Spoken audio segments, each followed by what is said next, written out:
Hello YouTube, good morning, good afternoon, good evening, depending on where you are. Fred Bergeron here from Inaxsys. I hope you're doing well today. In this video, I'm going to show you a very important or very popular feature of the ICT Protege GX platform called email on events.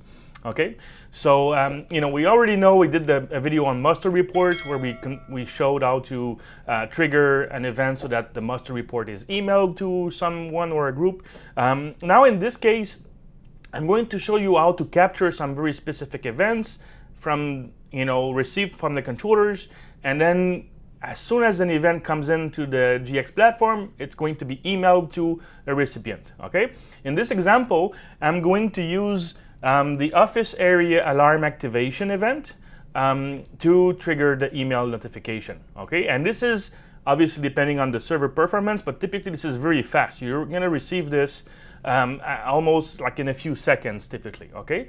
One thing that I want to show you as well is the different parameters or variables that you can put in the email action so that you can use a single email action to send different type of events, and the description and the timestamp of that event will follow in the email body or even in the email title, okay?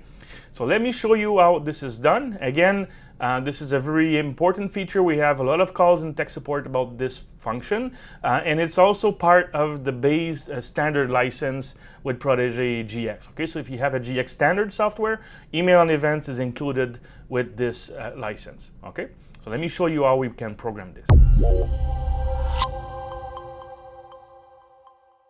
The first thing I want to show you, and this is available in the help file built in the GX client, okay? So it's called email field variables, okay? So, or maybe email action, okay? So as you can see below, there's different parameters or variables that you can use, and then the system will automatically format the text based on the parameters that you have entered, okay? So in the example I'm gonna show you inside GX, I've used the field time and the description entries, okay? So the description is going to be first, and then the field time is going to show so you know exactly when this happened, okay? The field time is actually the time of the controller when the event occurred, okay?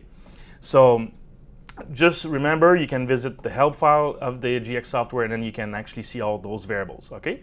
So to start, the first thing we needed to do under events and event filters, okay? So I created this event filter, okay, and under event type what I use, and this is under the group called all reportable events.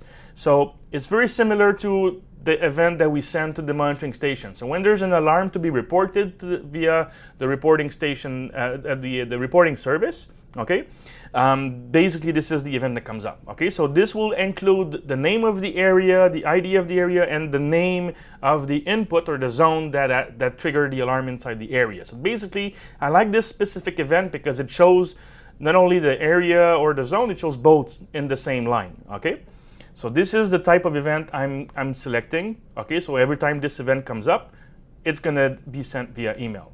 Under the records tab, I've just programmed it to be with the office area only. If I remove this, it's gonna be if any area has an alarm condition, you will receive the email with the name of the area and the name of the zone, okay?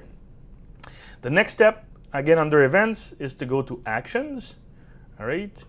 And under actions, I create this action here. So the type is send email, which is basically what I call email on event.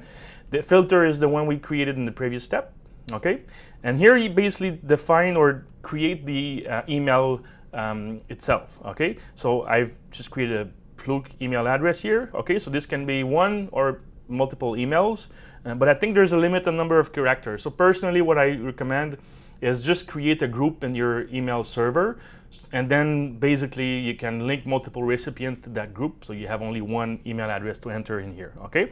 So my subject is basically, it says GX alarms, and then description, field time in brackets, like we've seen in the help file, okay? And I've used the same thing here under the message, all right? So basically, with this configuration, if I show you here, this is the event that I created earlier. So basically, I opened zone 4, and then you can see that the office area went into alarm with zone 4.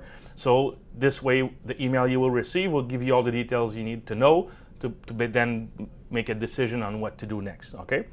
So again, this was how to create event filters and sending email actions inside the ICT Protege GX. I hope this will help you in future projects. And if you have any questions or comments, please send them down below. Obviously, we want you to subscribe to our channel, like the videos. We can see that we have more and more subscribers every month, so thank you. And if you have any questions on the ICT Protege GX or any ICT products, you can visit the Inaxsys website. Our sales team and support teams are ready to help you. All right. Again, this is Fred Bergeron from Inaxsys. Thanks for watching.